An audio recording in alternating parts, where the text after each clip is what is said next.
Mi hijo y su esposa nos encerraron a mi marido y a mí en la bodega de nuestra propia casa, gritando, «¡Esto es nuestro ahora!». Sentada en la humedad, escuché a mi esposo susurrar, «¡Shh! No saben lo que hay detrás de esa pared». Cuando se fueron, mi marido movió un ladrillo suelto y me mostró un secreto que había guardado durante 39 años. Hola, queridos oyentes. Gracias por acompañarme hoy. Antes de comenzar mi historia, me haría muy feliz si os suscribierais al canal y dejarais un comentario escribiendo desde qué provincia o país nos estáis escuchando. Siempre me reconforta ver hasta dónde viajan nuestras historias. Disfrutad de la narración. Esta casa sabe respirar. Conozco el ritmo de su aliento tan bien como el mío propio.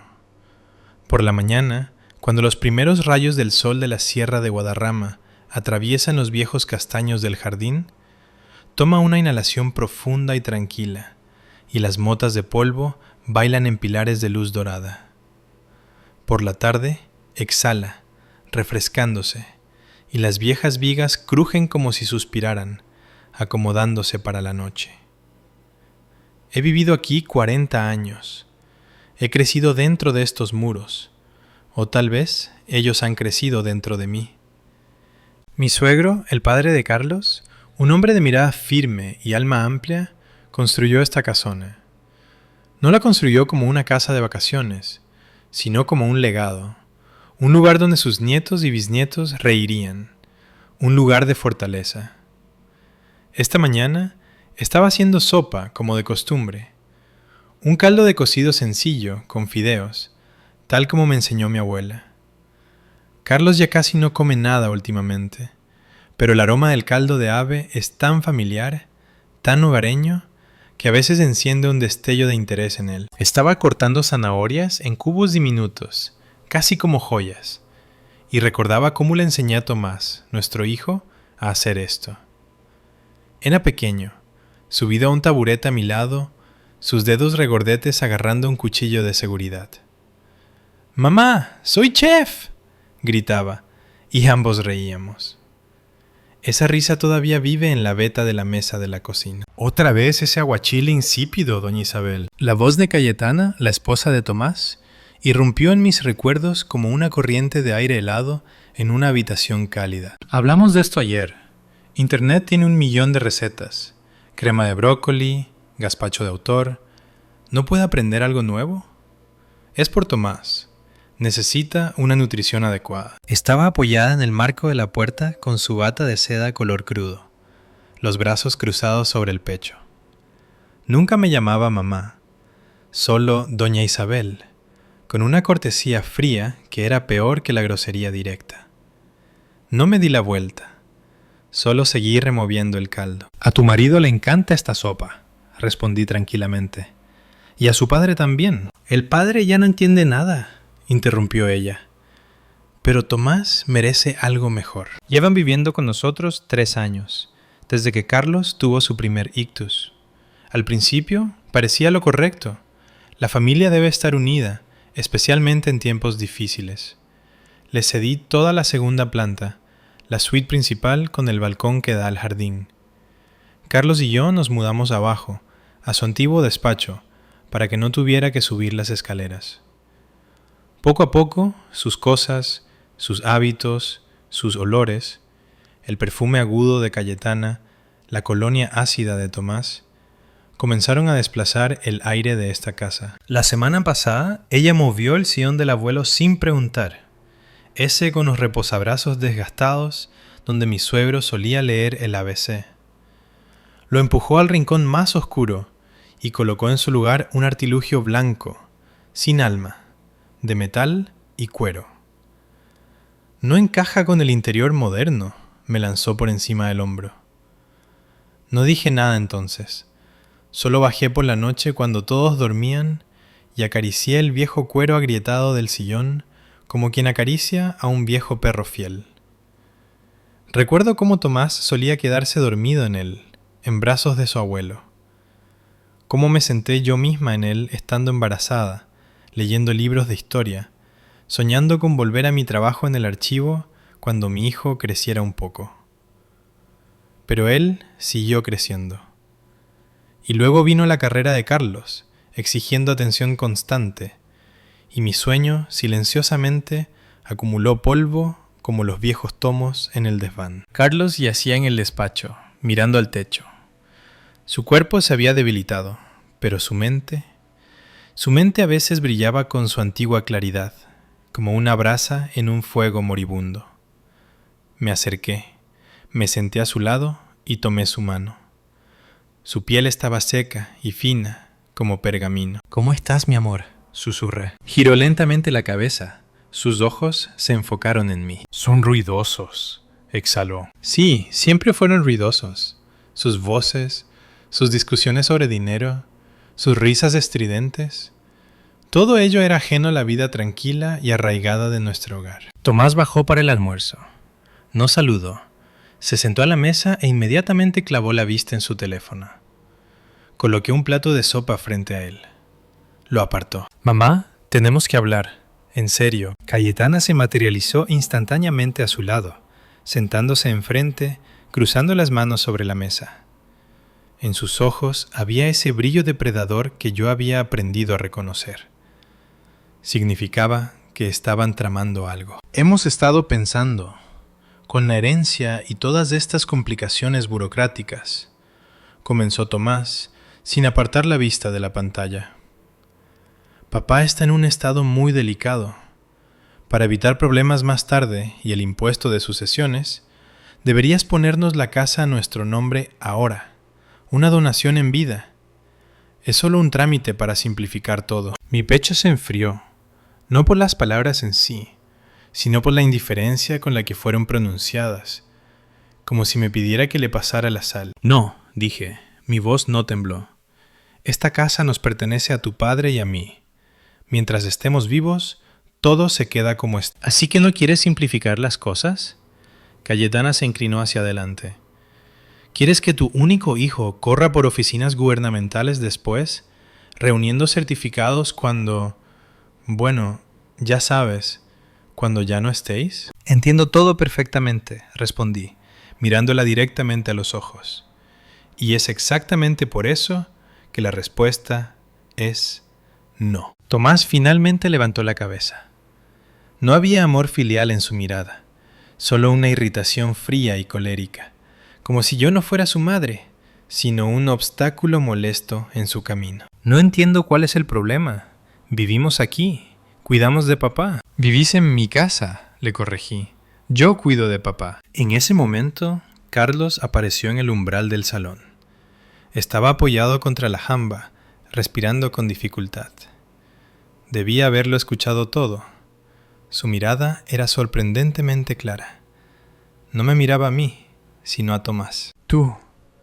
Su voz era débil, pero cada palabra resonó en el silencio. «Tú eres una vergüenza para nuestro apellido.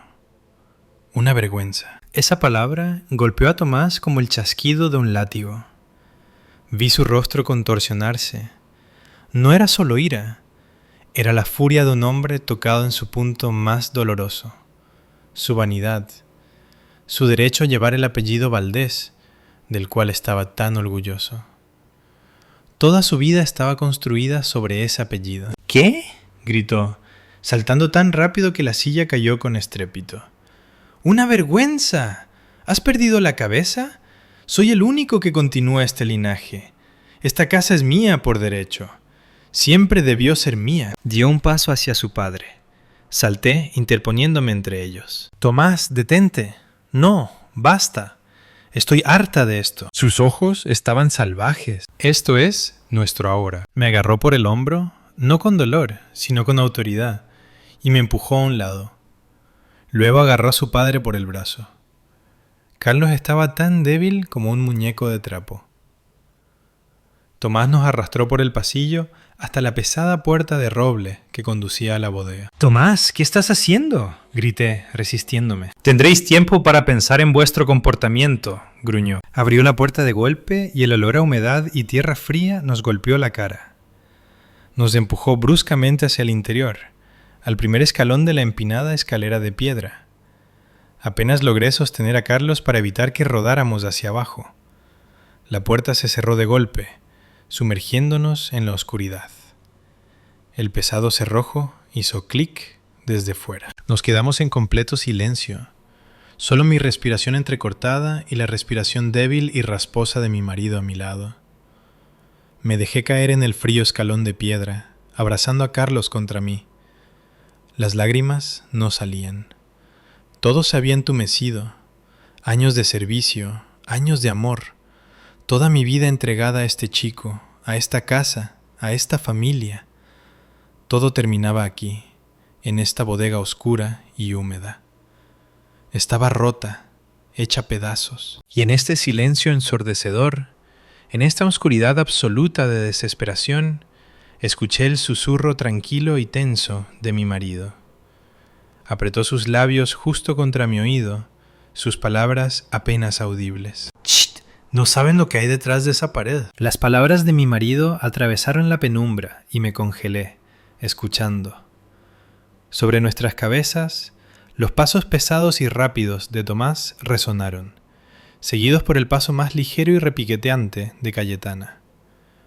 La puerta principal se cerró tan fuerte que un eco sordo rodó por el sótano. Un momento de silencio y luego llegó el sonido de un motor arrancando, alejándose rápidamente hasta desvanecerse. Se habían ido. Nos quedamos solos en el silencio frío y resonante de nuestro propio hogar, encerrados en su vientre de piedra. ¡Ayúdame!, rasposó Carlos. Su voz era débil, pero había una persistencia de acero en ella que yo no reconocía. Lo ayudé a levantarse. Su cuerpo temblaba por la debilidad y el frío. Lentamente, escalón por escalón, descendimos las escaleras astilladas hasta el suelo de tierra. Olía a las verduras rancias que solíamos almacenar, a arcilla húmeda y a olvido. La única fuente de luz era una fina franja que se colaba por debajo de la puerta de arriba. En esta penumbra tenue, apenas podía distinguir las formas de las viejas estanterías cubiertas de telarañas y tarros vacíos apilados en la esquina. Carlos me guió no hacia las estanterías, sino hacia la pared del fondo, hacia la mampostería misma de los cimientos. Se apoyó contra las piedras ásperas y húmedas, respirando con dificultad. «Aquí», susurró. «Papá me lo enseñó cuando tenía 18 años. Dijo, es para el caso más extremo. Pensé que nunca llegaría». Pasó su hombro a lo largo de la pared, buscando algo al tacto en la penumbra. Finalmente se detuvo. «Aquí, presiona». «No tengo fuerzas». Toqué la piedra que señalaba. Uno de los bloques de granito rugoso no parecía diferente de los demás, pero cuando presioné más fuerte, cedió, deslizándose hacia adentro con un sonido de raspado silencioso. Detrás se abrió un hueco negro y cuadrado. Dentro de este nicho, algo oscuro yacía escondido. Metí los dedos y sentí metal frío y liso. Era una pequeña caja de hojalata, una vieja caja de puros, de esas populares en mi infancia. La saqué. Era ligera, casi ingrávida. Volvimos a los escalones y nos sentamos uno al lado del otro. Carlos tomó la caja de mis manos. Sus dedos lucharon con el cierre simple durante mucho tiempo. Finalmente, con un clic silencioso, la tapa se abrió. Esperaba ver cualquier cosa. Viejas fotografías, tal vez algunas monedas de oro escondidas por mi suegro para un día lluvioso. Pero dentro no había nada brillante. Solo unos pocos papeles amarillentos doblados en 4. Carlos sacó el documento superior y lo desdobló. Incluso con esta luz tenue, vi el sello oficial y la tinta violeta desvanecida. Era un certificado de nacimiento. «Léelo», dijo Carlos. Tomé el papel. Era frágil como una hoja de otoño. El nombre escrito en caligrafía me era desconocido. Julián Toral. Lugar de nacimiento, Hospital Penitenciario de Carabanchel. Un lugar del que solo había escuchado historias terribles. Nombre de la madre, tachado. Nombre del padre, Orión Toral. «No entiendo», susurré mirando a mi marido. «Ese soy yo», dijo en voz baja. Ese es mi verdadero nombre. Algo se rompió dentro de mí. Durante 40 años había vivido con Carlos Valdés, hijo del estimado doctor Valdés, heredero de una familia ilustre. Y ahora, este frágil trozo de papel me decía que no conocía al hombre con el que había compartido cama, criado un hijo y construido una vida. Sacó el siguiente documento, un decreto de adopción. Julián Toral, adoptado por el ciudadano Valdés, Leopoldo Aurelio. Se asigna al nuevo hijo el apellido Valdés y el nombre Carlos. Todo estaba certificado con sellos oficiales secos. El último elemento en la caja no era un papel oficial, sino una carta escrita con la letra familiar y segura de mi suegro. Carlos me la entregó. Hijo, leí mentalmente, esforzándome por distinguir las palabras en la oscuridad. Si estás leyendo esto, significa que han llegado tiempos oscuros y probablemente yo ya no esté. Nunca te conté toda la verdad, temiendo que rompiera tu vida. Tu padre, Orión Toral, fue un científico brillante, un hombre honesto y valiente, pero en nuestro país, en aquellos años de posguerra, la honestidad y el coraje a menudo se convertían en un crimen. Fue calumniado, etiquetado como una amenaza para la seguridad nacional, un traidor a la patria, y pereció en prisión. Yo era su amigo y colega. Le prometí que no dejaría que su hijo se perdiera. Te adopté, te di mi nombre, mi familia, para protegerte, para borrar la marca de hijo de un traidor. Vive con dignidad, Carlos. Lleva el nombre de los Valdés con honor, pero nunca olvides qué sangre corre por tus venas. La sangre de un hombre valiente. Leí hasta el final y doblé lentamente la carta. El frío que había comenzado en el sótano ahora venía de dentro. Me heló hasta los huesos. Todos estos años, Carlos vivió con este secreto. Temía la sombra del pasado. Protegía un nombre que no era suyo por derecho de nacimiento. Y Tomás, nuestro hijo, él construyó toda su vida, todo su orgullo sobre este apellido. Se jactaba de su abuelo, el médico, su pedigrí, su herencia. Una herencia que no existía por sangre. Todo el dolor, toda la humillación de los últimos años, todos los insultos que había tragado como medicina amarga, todo se comprimió repentinamente en un solo punto en mi pecho. Pero no explotó en un grito o lágrimas. Se congeló, convirtiéndose en un cristal helado y perfectamente claro. Y en sus facetas frías, vi todo con una claridad deslumbrante. Yo era archivera. Trabajé con documentos, con hechos, con historias que la gente intentaba olvidar o reescribir. Conocí el valor de la verdad encerrada en papel amarillento. Y lo que sostenía ahora no era solo un secreto familiar. Era un arma, era poder absoluto e innegable. Nos sentamos en la oscuridad durante 2, tal vez 3 horas. El tiempo perdió su flujo. Carlos se durmió, apoyando la cabeza en mi hombro, agotado por la tensión. Yo permanecí inmóvil, mirando la oscuridad, y mi mente, por primera vez en años, trabajó con precisión y silencio, como una máquina bien engrasada. Un plan se formó por sí mismo, lógico y frío. Finalmente, se escuchó ruido arriba. El cerrojo se deslizó hacia atrás con un raspado agudo. La puerta se abrió de golpe y la luz brillante golpeó mis ojos. Tomás estaba en el umbral. Su rostro era engreído. «Bueno, ¿lo habéis pensado?», preguntó con una mueca burlona. «Papá, ¿te sientes mal? ¿Debería llamar a una enfermera?». Claramente estaba jugando a la magnanimidad. Era parte de su juego. «Sí», dije, levantándome. Mi voz sonaba firme y tranquila, sorprendiéndome incluso a mí misma. «Necesita cuidados. Dame el teléfono. Haré una llamada». Estaba momentáneamente confundido por mi sumisión, pero luego sonrió con suficiencia, entregándome su móvil. «Toma, una llamada para arreglar una enfermera y nada de trucos». Tomé el dispositivo. Su calor contrastaba con el frío de mis dedos. No busqué un número en la lista de contactos, lo sabía de memoria. Hace unos años había leído un artículo en una revista jurídica sobre una abogada especializada en casos familiares complejos y herencias en Madrid. La describían como una especialista brillante e intransigente. Memoricé su nombre solo por si acaso, y resultó que no fue en vano. Marqué el número con calma. Tomás me miraba, esperando escuchar mi conversación con algún servicio de cuidados. Una voz femenina nítida respondió al teléfono. Valeria Soto, dígame. Señorita Soto, buenas tardes. Dije con la misma uniformidad y claridad. Mi nombre es Isabel Valdés. Necesito urgentemente su ayuda. Concerté una reunión con Valeria Soto, y sin cambiar mi expresión, le devolví el teléfono a mi hijo.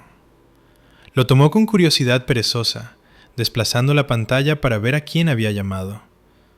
El número era desconocido, sin nombre guardado.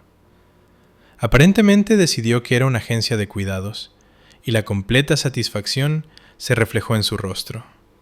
Había ganado. La vieja madre estaba rota y sometida. Buena chica, soltó, más para sí mismo que para mí. Una decisión sensata. Vamos, Cayetana, ayudemos a papá a subir. No es apropiado que se siente en los escalones. Ayudaron a Carlos a ir a su habitación con ese cuidado exagerado y ostentoso que lastima los ojos con su falsedad. Lo arroparon en la cama, ajustaron la manta. Cayetana incluso trajo un vaso de agua. Estaban actuando en una obra de vencedores magnánimos, y yo era su audiencia principal. Observé en silencio, y confundieron mi silencio con capitulación. Ese fue su primer y principal error. En los días siguientes, un silencio extraño y antinatural reinó en la casa. Realicé mis deberes con precisión mecánica: cocinar caldos para Carlos, limpiar habitaciones, lavar ropa. Me movía por la casa como un fantasma, una sombra de mí misma, y esto les convenía perfectamente. Dejaron de notarme, como uno deja de notar los muebles viejos. Me convertí en parte del interior, conveniente y muda. Y esto me dio lo que no tenía antes, la oportunidad de escuchar y ver. Dejaron de esconderse. Decidieron que podían hablar de todo delante de mí. Después de todo, un espíritu roto es incapaz de resistencia.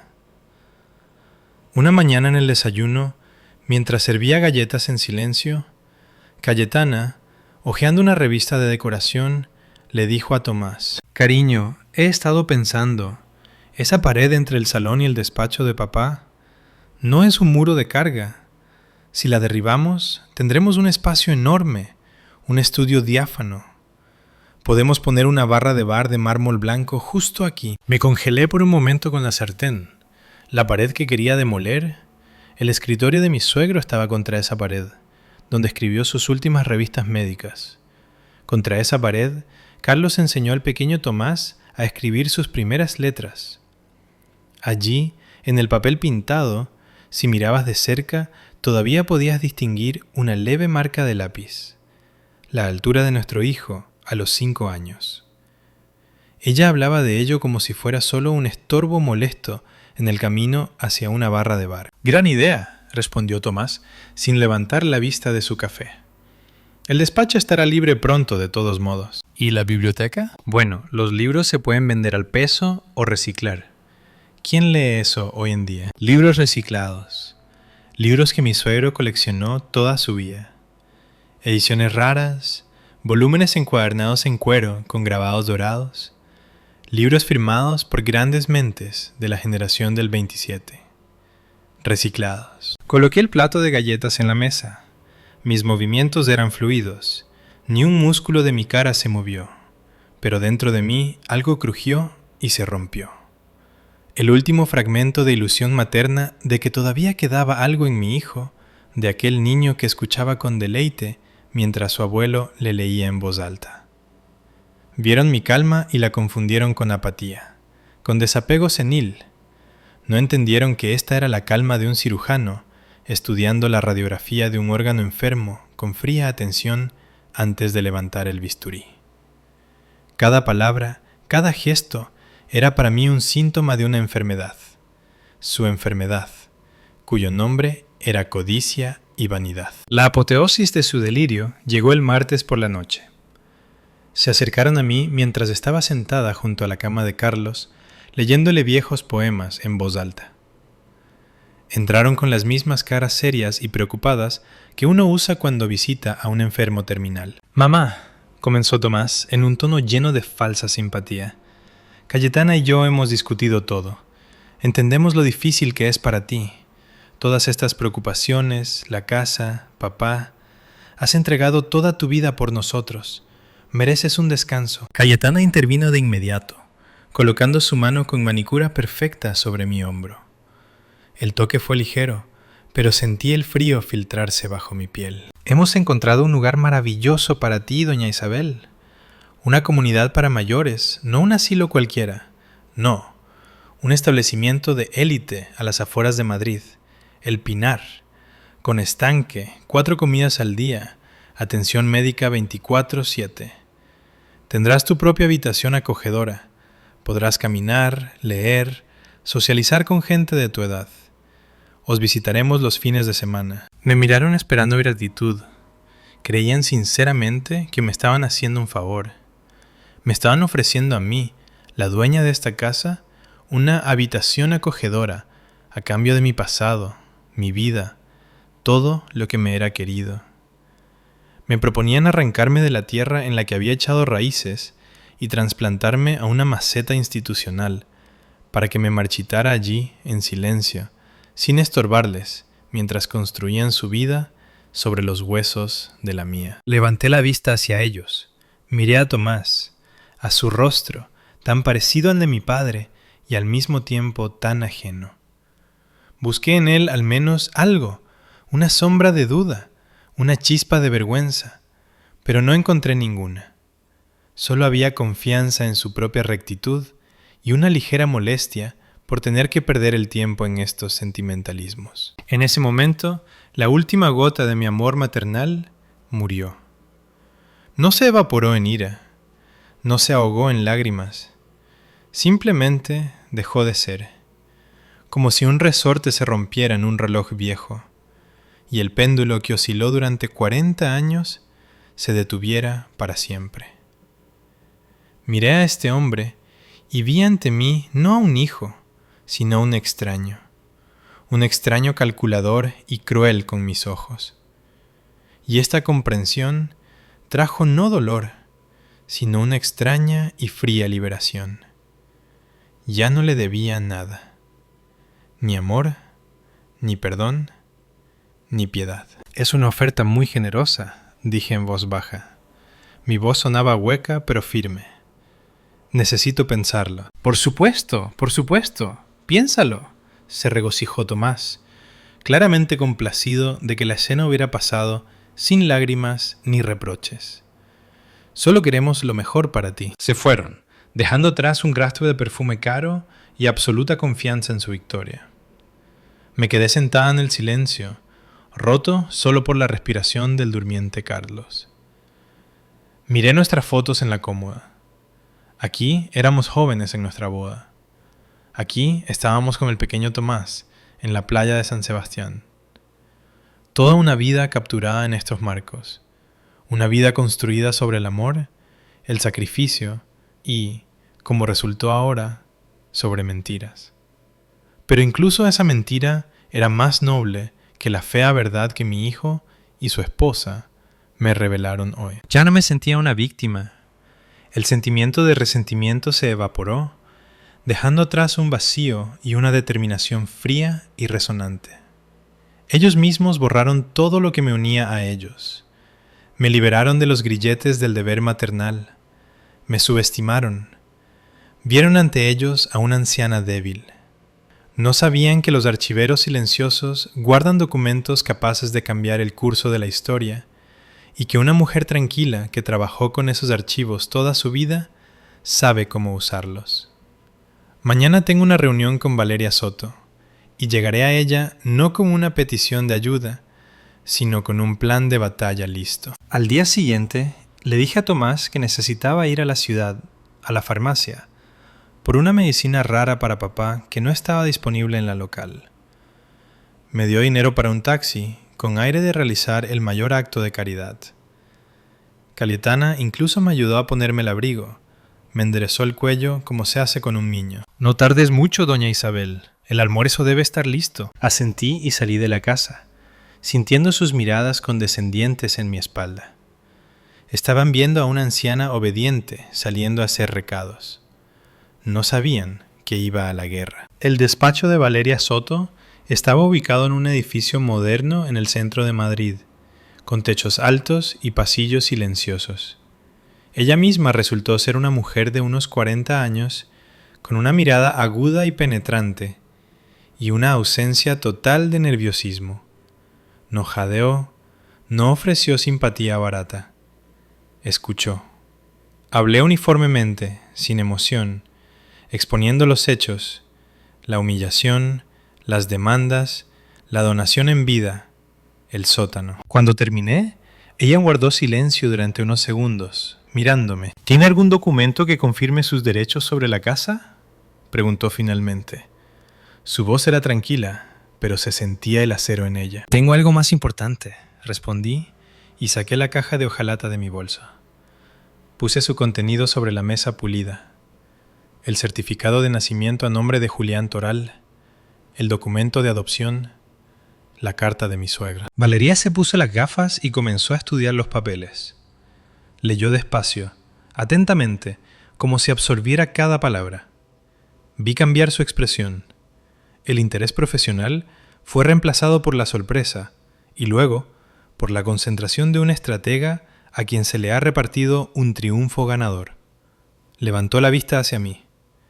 Ya no había simple preocupación en sus ojos. Había emoción. «Señora Valdés, esto lo cambia todo, absolutamente todo. El apellido Valdés no es solo un apellido. En ciertos círculos es capital. Su hijo construyó su carrera, sus conexiones, todo su estatus sobre este nombre. Si resulta que no tiene derecho de sangre a él...» «Entiendo eso», le interrumpí.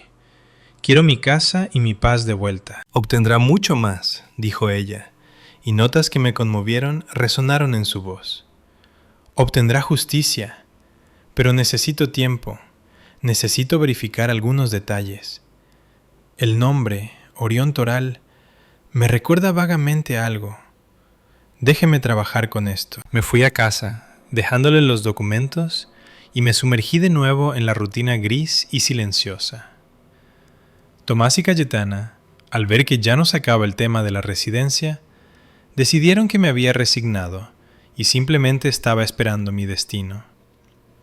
Ya se comportaban como dueños absolutos. Cayetana encargó catálogos de muebles. Por las noches, se sentaban en el salón discutiendo en voz alta qué tono de gris encajaría mejor en las paredes de su futuro estudio. Pasaba de largo sin detenerme, pero cada palabra que decían se depositaba en mi memoria, convirtiéndose en otra piedra en los cimientos de mi resolución. Pasó una semana de espera lenta y tensa, y entonces Valeria Soto me llamó al viejo teléfono fijo cuando Tomás y Cayetana no estaban en casa. «Señora Valdés, ¿puede hablar?». Su voz estaba tensa. Sonaba una emoción contenida. «Sí, estoy sola. Tengo noticias y son impactantes. Saqué los archivos, los no oficiales, por supuesto. Tuve que usar las viejas conexiones de mi padre. Él era historiador. Lo que encontré explica por qué Leopoldo Valdés tenía tanto miedo del pasado de su hijo adoptivo». Hizo una pausa y la oí tomar aliento. Orión Toral no era solo un disidente político. Esa es una palabra demasiado suave. Fue uno de los principales físicos teóricos de su tiempo, un genio destinado a grandes cosas. A finales de los años 50, formaba parte de un proyecto de importancia nacional, pero tenía sus convicciones. Se negó a participar en un desarrollo que, en su opinión, podría ser catastrófico. Intentaron convencerlo, luego forzarlo. No cedió, y entonces lo rompieron. Fabricaron un caso. No solo fue acusado de disidencia, fue acusado de alta traición a la patria, de pasar datos secretos a potencias extranjeras. Escuché, y el frío que se había sentado en mí en el sótano pareció convertirse en hielo, atando mis entrañas. Hubo un juicio a puerta cerrada, continuó Valeria. Su nombre fue borrado de todas partes, de publicaciones científicas, de listas de empleados del instituto. Es como si nunca hubiera existido. Pero en círculos académicos y gubernamentales estrechos, los círculos conservadores de vieja escuela, su nombre todavía se recuerda no como el nombre de un científico, sino como el nombre de un traidor. Una marca, una mancha que en esos círculos no se lava ni siquiera después de una generación. Me quedé en silencio, faltándome el aire. Me dejé caer en una silla. ¿Entiende lo que esto significa, señora Valdés? La voz de Valeria se volvió más baja, pero más clara. Su hijo Tomás construye su negocio basándose en conexiones. Se enorgullece de su linaje, sus socios, sus clientes. Son personas para las que la reputación, la pureza del apellido, la continuidad de las generaciones lo son todo. Hacen negocios con el nieto del renombrado doctor Valdés.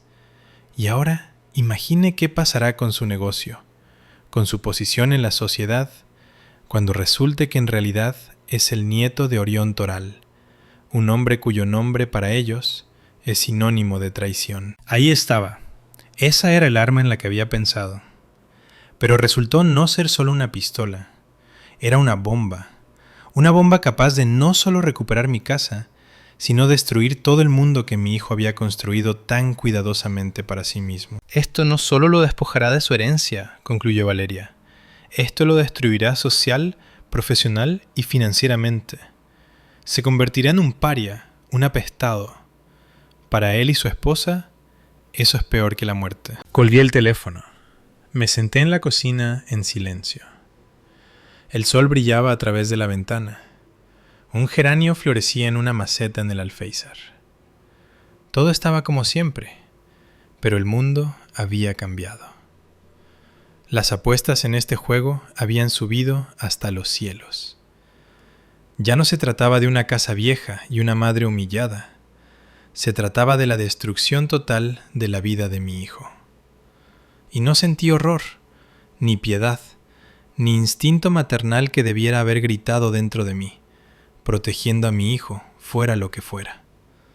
No, solo sentí una satisfacción fría y extraña, una sensación de justicia perfecta y calculada. Quería quitarme mi casa, quería tirarme a un asilo, quería borrar mi vida como una entrada innecesaria en un libro. Bien. Veamos qué se siente cuando tu vida es la que se borra, cuando toda tu existencia construida sobre el orgullo y las mentiras se convierte en polvo con un solo soplo de verdad. Me levanté y caminé hacia la ventana. Miré el jardín que había plantado con mis propias manos, el viejo castaño bajo el cual jugaba el pequeño Tomás. Me estaba despidiendo de él, no del hombre que ahora vivía en el segundo piso, sino de aquel niño que una vez amé más que a la vida misma, despidiéndome para siempre, porque sabía que apretaría el gatillo sin dudarlo. Me aparté de la ventana cuando escuché el sonido de un coche acercándose. Habían vuelto. Mi corazón no se agitó. Latía uniforme, fríamente, midiendo los segundos hasta el comienzo del fin. Salí al pasillo para recibirlos, no como una sirvienta, sino como la dueña de la casa. Por primera vez en meses, cuadré los hombros. Entraron riendo, cargados con bolsas de tiendas caras de la Milla de Oro. Cayetana sostenía un rollo de muestras de papel pintado. Estaban de muy buen humor. «Doña Isabel, ¿estás aquí?», soltó Cayetana sin mirarme. «Tomás, mira, este tono perla se verá perfecto en el vestíbulo». Ni siquiera notaron cómo había cambiado yo. Estaban demasiado absortos en sí mismos, en su futuro, el cual ya habían planeado dentro de las paredes de mi casa. ¿Tomás Cornelio Valdés?, preguntó Valeria en un tono de negocios uniforme. Sí, ¿y quién es usted? Tomás me midió con una mirada evaluadora. Mi nombre es Valeria Soto. Represento los intereses de la propietaria de esta casa, Isabel Valdés. Esto es para usted. Le entregó un sobre grueso. Tomás lo tomó confundido. Me miró, luego volvió a mirar a Valeria. Su rostro expresaba total desconcierto. ¿Propietaria? ¿Qué propietaria? Esta es la casa de mi familia. Le pediría que se familiarice con el documento, respondió Valeria fríamente. Cayetana. ¿Desahucio? Se rió. Mamá, ¿es esta tu broma? ¿Contrataste a esta actriz para asustarnos? Esto es simplemente ridículo. Cayetana le arrebató el papel. Recorrió el texto con los ojos. Su rostro también se torció en una mueca despectiva. Doña Isabel, pensábamos que habías caído en la apatía, pero resulta que has decidido montar un drama. Muy lindo, pero no tenemos tiempo para esto. Se volvió hacia Valeria. Señorita, me temo que mi suegra la ha engañado. Es una persona mayor, un poco fuera de sí. Aquí tiene. Con aire triunfante, caminó hacia el aparador. Sacó una carpeta de un cajón y extrajo un documento. Aquí está el documento real, la donación en vida. La casa pertenece a mi marido, Tomás Valdés. Así que puede usar sus papeles como mejor le parezca. Le entregó el documento a Valeria. Valeria lo tomó sin siquiera mirarme. Sostuvo el papel a la luz. Lo estudió cuidadosamente. Vi su rostro tranquilo y concentrado. Documento interesante, dijo finalmente, devolviéndoselo a Cayetana. Especialmente interesante es la firma de la señora Valdés. Tan fresca. Y el sello del notario. Conozco a este notario, don Anselmo. Es una gran lástima que falleciera hace 2 años. Debe haber sido un documento muy complejo si tuvo que certificarlo desde el más allá. Un silencio resonante colgó en la habitación. La risa se congeló en los labios de Tomás. Cayetana miró a Valeria. Su rostro se puso blanco como una sábana. ¿Qué? ¿De qué está hablando?, tartamudeó. Estoy hablando del hecho de que este papel es una falsificación torpe, muy torpe, continuó Valeria con calma, mirando directamente a los ojos de Cayetana. Los peritos demostrarán esto en un día, y entonces no estaremos hablando de desahucio, sino de falsedad documental y fraude. Eso es un delito grave. Varios años de prisión. Tomás dio un paso adelante. Su rostro estaba carmesí de rabia. ¿Quién es usted para amenazarnos en nuestra propia casa? Soy abogada y no amenazo. Informo de las consecuencias. La casa, como ya dije, pertenece a mi cliente. Esto está confirmado por el testamento de su difunto suegro, Leopoldo Valdés, cuyo original tengo. Establece claramente que la única heredera de todos sus bienes es su nuera, Isabel Valdés, en gratitud por su cuidado de la familia.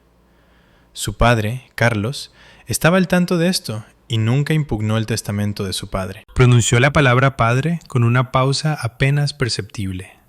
Fue el primer pinchazo. Tomás y Cayetana intercambiaron miradas.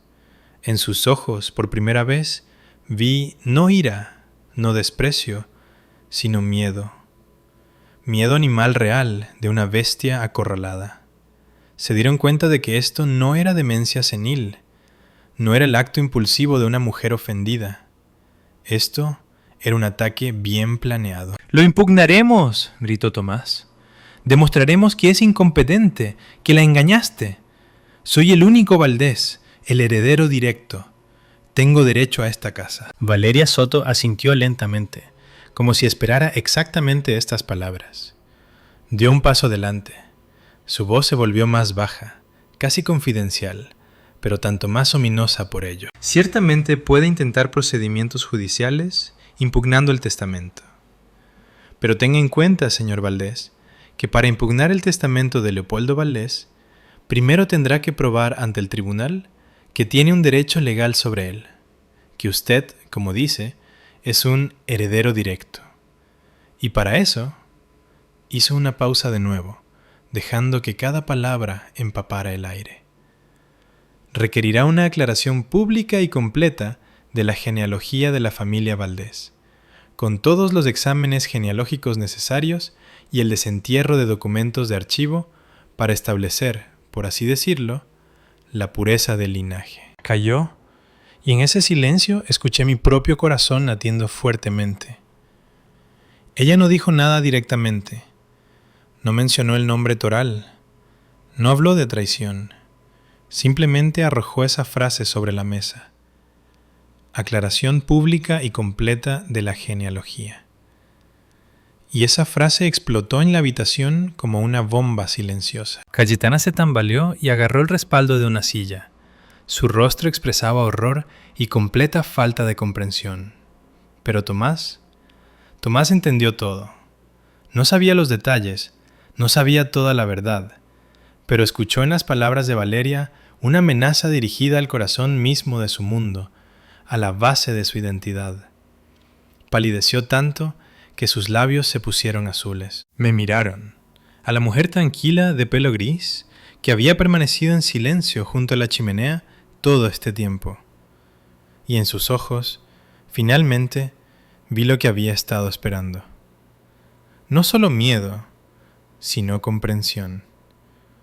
Comprensión de que la anciana a la que habían descartado, a la que habían encerrado en el sótano, a la que iban a enviar a terminar sus días en una residencia, sostenía los hilos de sus destinos en sus manos y estaba lista para cortarlos. Valeria Soto me asintió, se dio la vuelta y salió. El mensajero la siguió. La puerta se cerró con un clic silencioso que sonó como un disparo en el silencio ensordecedor. Nos quedamos los tres, yo, mi hijo y su esposa. El aire en la habitación se espesó, se volvió pesado. Era difícil inhalar. Tomás fue el primero en recuperarse. Su conmoción inicial fue reemplazada por rabia, oscura, animal, barriendo todo a su paso. «¿Qué fue eso?», gritó, volviéndose hacia mí. Su rostro se contorsionó, se volvió ajeno, vicioso. «¿Qué has hecho? ¿Decidiste destruir a tu propia familia? ¿Conspiraste con esa tiburona para tirarnos a la calle?». Avanzó hacia mí, y por un momento vi en sus ojos la misma locura que aquel día que nos empujó al sótano. Pero no había miedo en mí. Me quedé inmóvil, mirándolo a los ojos. «No entiendes en qué te has metido», intervino Cayetana. Su voz se rompía en un chillido. Caminaba por la habitación como un pájaro en una jaula. «¿Genealogía? ¿Qué genealogía? ¿Qué quería decir? ¿Nos has estado ocultando algo? ¿Algún secreto vergonzoso?». Gritaron, acusaron, amenazaron. Dijeron que me meterían en una institución mental, que demostrarían mi locura, que deshonraría el nombre de los Valdés. Lanzaron palabras como piedras, tratando de romper mi silencio, de forzarme a tener miedo, a retirarme. Pero sus piedras rebotaron en mi tranquila confianza como guisantes en un muro de piedra. Permanecí en silencio y observé. Dejé que su furia se consumiera, se convirtiera en ceniza. Y cuando el torrente de amenazas se secó, cuando callaron, respirando con dificultad, agotados por su propia ira, las tácticas cambiaron. Vieron que no podían tomarme por los gritos y la fuerza, y entonces decidieron presionar otras cuerdas, aquellas que pensaban que todavía resonaban en mi alma. Cayetana fue la primera en hundirse en una silla y cubrirse la cara. Sus hombros temblaban en sollozos silenciosos. Era una actuación, lo sabía, pero una hábil. «Doña Isabel, mamá», sollozó. «¿Cómo puede ser esto? Somos familia, te amamos. Queríamos lo mejor. Pensábamos en tu futuro, tu tranquilidad. Sí, tal vez nos equivocamos. Nos acaloramos. ¿Pero vale la pena destruir todo por esto?». Tomás se acercó y se puso en cuclillas frente a mí. Intentó tomar mi codo, pero me aparté ligeramente y él retiró la mano. Me miró. Ya no había rabia en sus ojos. Ahora, el dolor fingido y la herida filial salpicaban allí. «El miedo es un buen actor». «Mamá», dijo en voz baja, con sentimiento. «Recuerda todo lo que pasó. Recuerda cómo me criaste. Me diste todo. Sacrificaste tu carrera, tus sueños, por mí, para que me convirtiera en quien soy. ¿Realmente puedes destruir todo eso tú misma ahora? ¿Fueron todos esos sacrificios solo para echarme de mi propia casa al final?». Hablaba de mis sacrificios. Él, que nunca los había apreciado en su vida. Él, que los daba por sentado. Ahora lo sacaba como un viejo estandarte polvoriento, tratando de esconderse detrás de él. «Soy tu hijo, mamá». Su voz tembló, y esta vez pareció casi sincero. «Tu única sangre, tu continuación. Todo lo que hago, lo hago por el futuro de nuestra familia, nuestro nombre, para que el apellido Valdés suene aún más fuerte. Ese es tu honor también, el honor de papá, el honor del abuelo». Hablaba y yo lo miraba, y por primera vez en todo este tiempo sentí algo más que ira fría y determinación. Fue lástima, profunda, penetrante, casi insoportable lástima. No por mi hijo, sino por este hombre sentado a mis pies, por un hombre cuya vida resultó ser un castillo de naipes construido sobre la arena de un apellido ajeno. Se aferraba tan desesperadamente a este nombre, a este mito, porque no tenía nada más.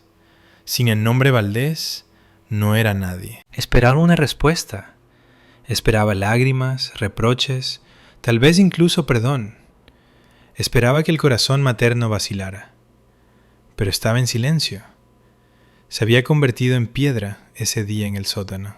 Suspiré lentamente y cuando hablé, mi voz sonó en el silencio de la habitación, tan tranquila y clara que ambos se estremecieron. «La casa es el menor de tus problemas, Tomás». Me miró sin comprender. «Has vivido toda tu vida», continué, mirándolo directamente a los ojos, sin apartar la vista, «apropiándote de un legado que nunca fue tuyo. El respeto que exigías, el nombre sobre el que construiste tu vida, tu negocio, tu orgullo, todo es un fantasma». Callé. No expliqué nada. No nombré a Toral. No conté la historia de su verdadero abuelo. Simplemente dejé esa frase colgando en el aire entre nosotros. Un fantasma. Vi su cerebro trabajando, cómo intentaba frenéticamente entender a qué me refería. Vi el miedo comenzar a tomar forma en sus ojos, la forma de algo desconocido pero monstruoso. «¿Qué? ¿Qué estás diciendo?», susurró. «¿Qué legado? ¿Qué nombre? Soy un Valdés. Mi padre es Carlos Valdés. Mi abuelo es Leopoldo Valdés». «Tu abuelo Leopoldo Valdés fue un gran hombre», dije en voz baja, «y muy noble. Le dio a tu padre su nombre para salvarlo. ¿Y tú? Tú convertiste ese nombre en una mercancía, un escudo para tu vanidad, y lo deshonraste. Padre tenía razón. Dejé que él averiguara el resto por sí mismo. Conocía la imaginación de mi hijo. Conocía sus mayores miedos. El miedo a no ser nadie. El miedo a resultar ser un impostor. Vi esos miedos cobrando vida en sus ojos ahora, alimentados por mi silencio. Podía imaginar cualquier cosa. Ilegitimidad. Una vergüenza secreta en el linaje. Cualquier suciedad que pudiera manchar el brillante nombre de la familia Valdés. Y cualquiera de esas conjeturas era tortura para él. Le di este alimento para el pensamiento, este veneno que lo envenenaría lentamente desde dentro. El horror de lo desconocido era mi aliado más fuerte. Cayetana miraba de mí a su marido, sin entender nada. Solo veía que su fuerte y seguro Tomás estaba sentado en el suelo, aplastado por unas pocas frases mías. Me levanté. Me sentí muy cansada, pero al mismo tiempo sorprendentemente ligera. «¿Se os han dado 3 días para sacar vuestras cosas?», dije, dirigiéndome a la puerta de mi habitación. Aconsejaría no perder este tiempo en discusiones. Entré en la habitación y cerré la puerta detrás de mí. No escuché lo que dijeron después de eso. Simplemente fui a la cama donde Carlos dormía y me senté a su lado. Tomé su mano. Estaba caliente. Miré su rostro tranquilo y pensé en la pesada carga que había llevado toda su vida y el terrible precio que nuestro hijo pagó porque esa carga nunca se levantó a tiempo. Pasaron 3 días en un silencio espeso y tenso. No se mudaron. Los vi susurrando durante horas, encerrados en su dormitorio. Sus teléfonos no dejaban de sonar. Sabía que no se rendirían. Estaban preparando su último movimiento desesperado, y yo estaba lista para ello. En la noche del tercer día, Tomás entró en mi habitación. Estaba vestido con un traje caro. Su rostro estaba pálido, pero decidido. Una especie de confianza febril y antinatural había aparecido en él. «Mañana a las 11 de la mañana en nuestro piso del barrio de Salamanca», dijo con voz cortante. «Consejo de familia. Todos estarán allí. El tío Pedro, la tía Vera, mis principales socios comerciales. Debes estar allí y traer a tu abogada también.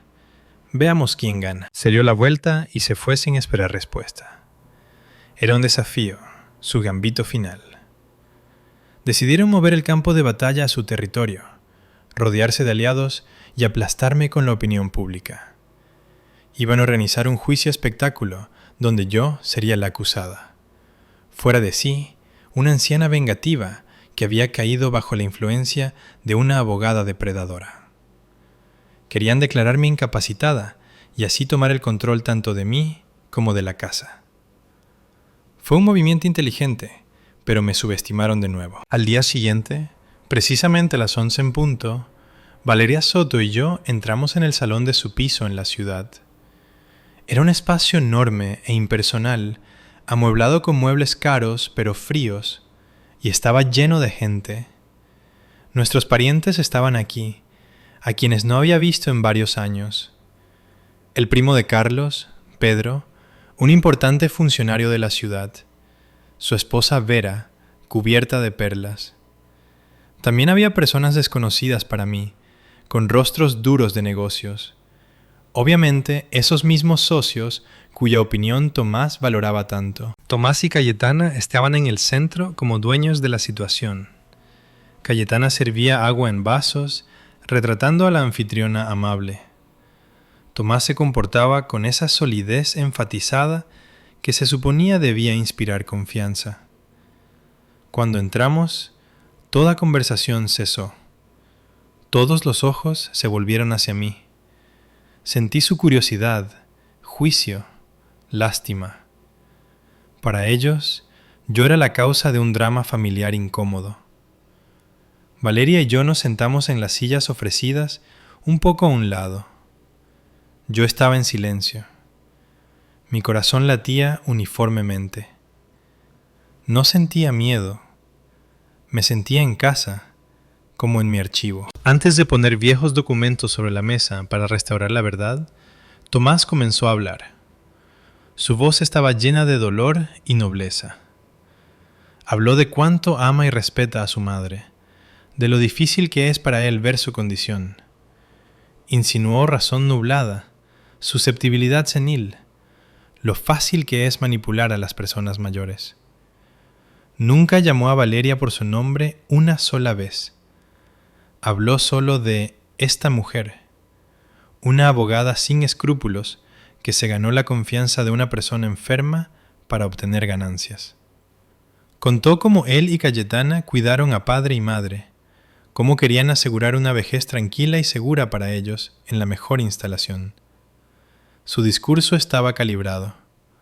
Cada palabra dio en el blanco. Pintó un cuadro en el que él era un hijo amoroso y sufriente, y yo era una madre engañada e ingrata. Habló durante mucho tiempo. Los parientes asintieron con simpatía.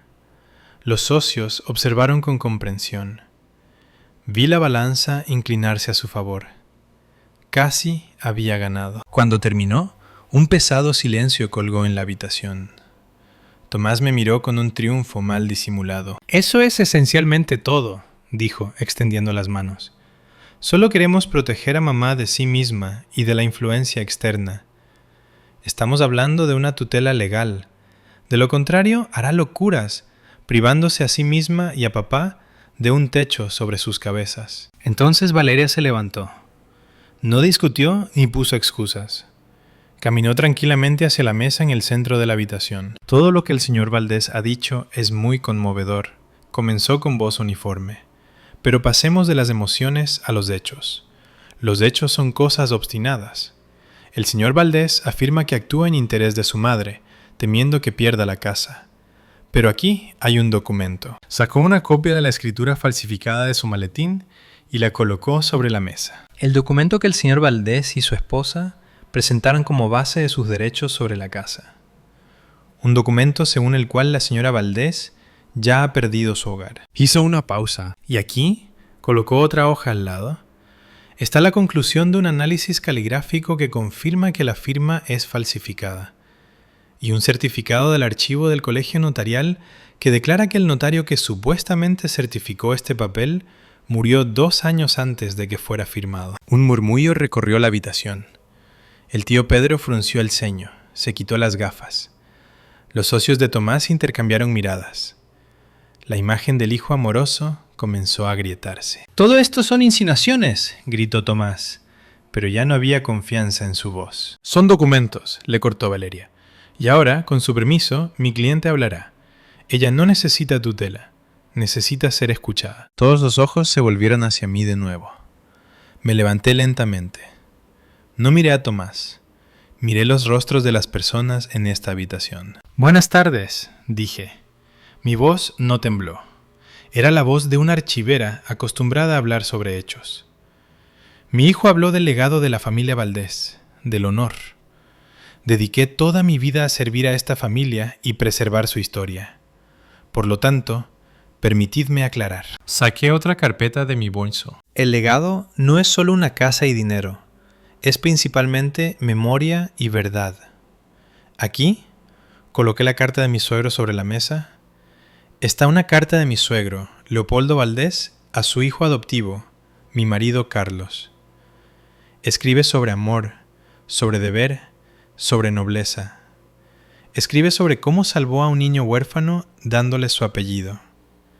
Este es el verdadero legado de la familia Valdés. Amor y sacrificio. Hablé con calma, exponiendo la historia de mi familia ante ellos como un solitario. Les dije la verdad, no toda. No nombré a Orión Toral. No hablé de traición política. El honor de la familia, incluso uno como este, no quería mancharlo públicamente.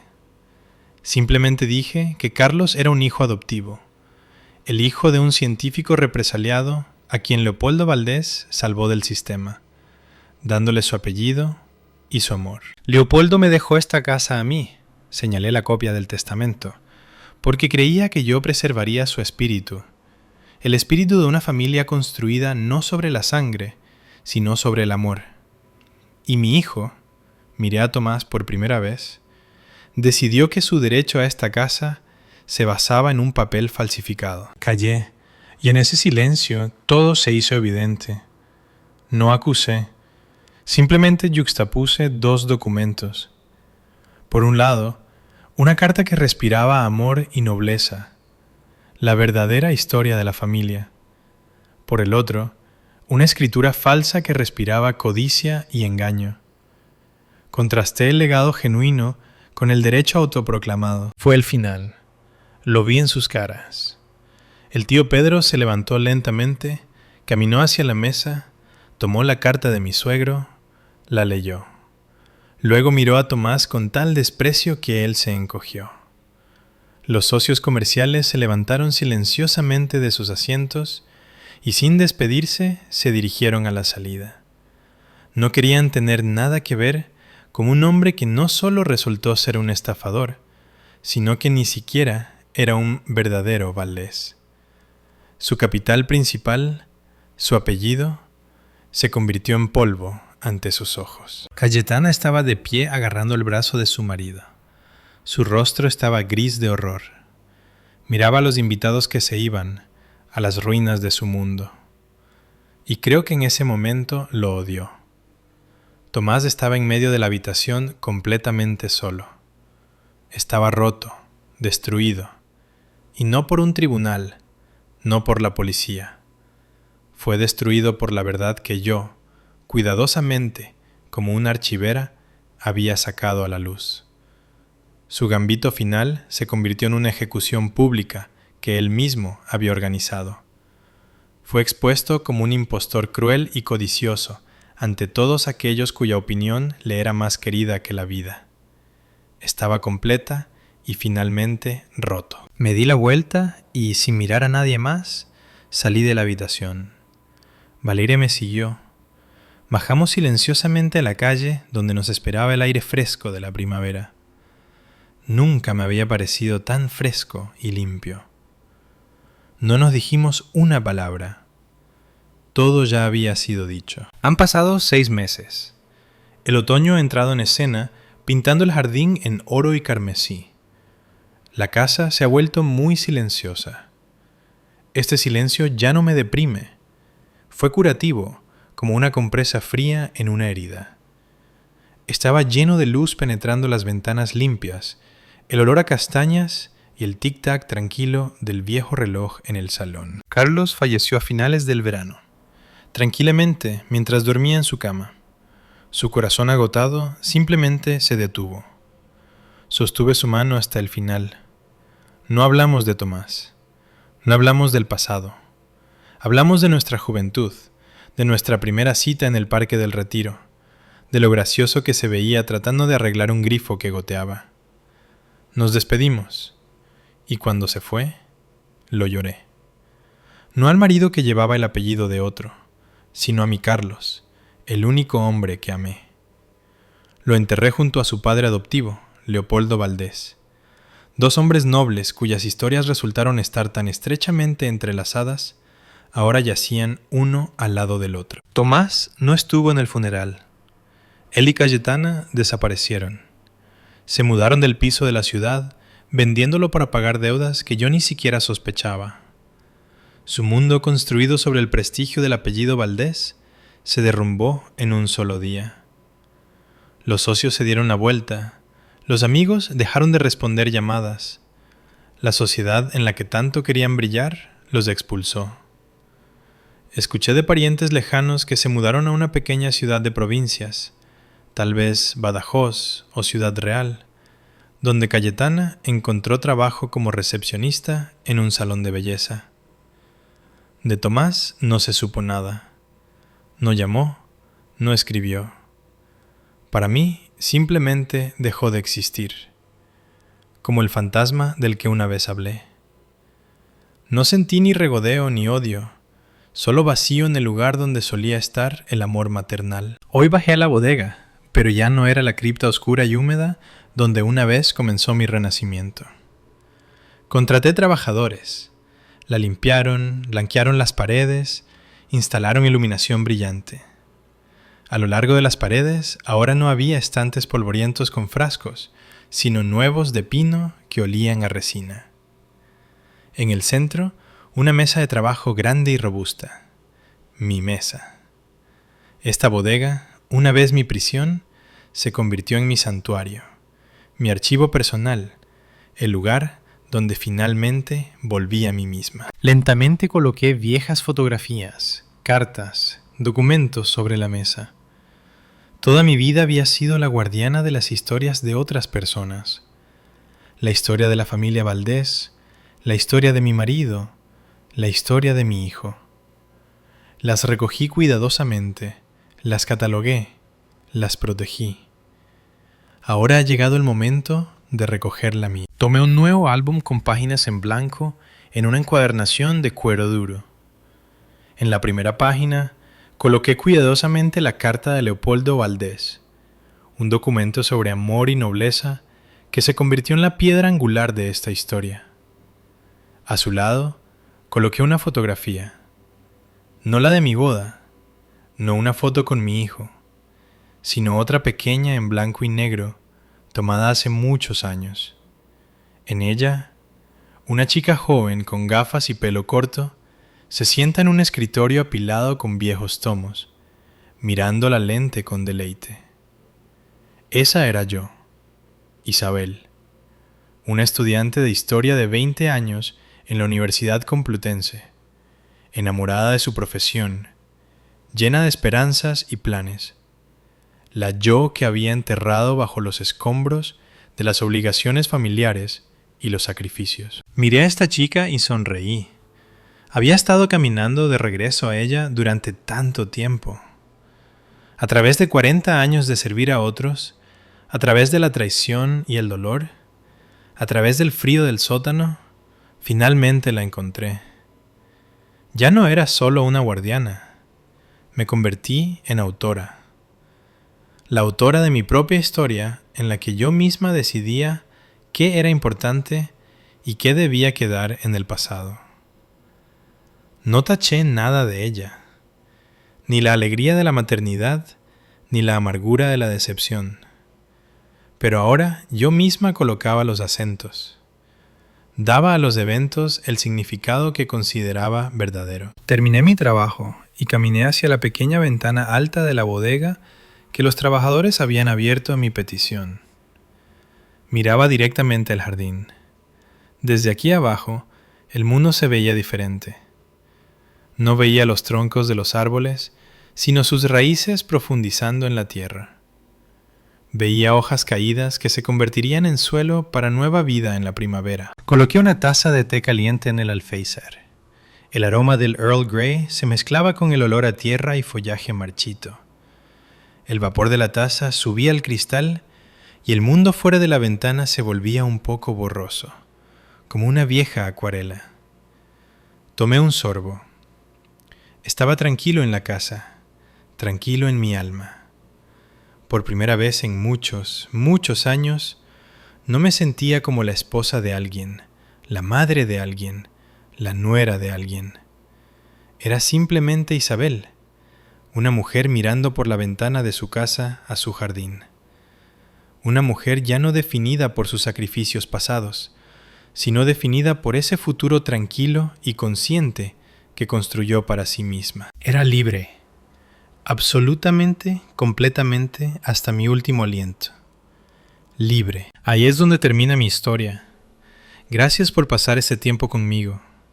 Si resonó con tu alma, por favor dale a me gusta y suscríbete al canal. Vuestros comentarios son el mayor apoyo para mí. Os deseo paz en el corazón y calidez en el alma. Hasta que nos encontremos de nuevo. Qué historia tan complicada, pero muy profunda, queridos oyentes. Una historia sobre sacrificio, traición y ese precio terrible que a veces uno tiene que pagar por su propia libertad y dignidad. Te hace pensar mucho, ¿verdad? La pregunta principal que queda en el aire es la cuestión de los límites.